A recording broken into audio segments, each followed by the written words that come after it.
दुई जन साइकेल आरोही को बंचाइबाकु जाई नयनजुरी को खसी पड़ा स्कर्पियो फल साइकेल रे थिबा दुई जन और स्कर्पियो भितर थिबा 4 जन अति गुरुतर होइछंती।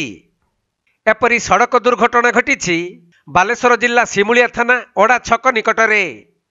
मिलिथिबा सूचना अनुसार एही स्कर्पियो गाड़ी रे 4 जन बाहाघर भोजी सारी वासुदेवपुर शश कानपुर पटकू जाउथिले। तेबे ओडा छक निकटरे गोटिए साइकेल रे जाउथबा 2 जन स्कर्पियो सम्मुख को आसी जाइथिले।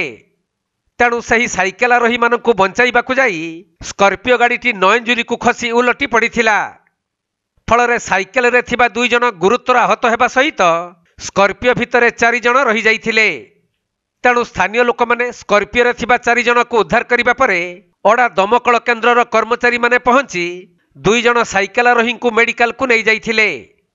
पर स्कर्पियो रे थिबा 4 गुरुतर को एक कार जुगे स्थानीय लोक माने भद्रक जिला मुख्य चिकित्सालय को पठाइथिबा जଣା पड़िछि।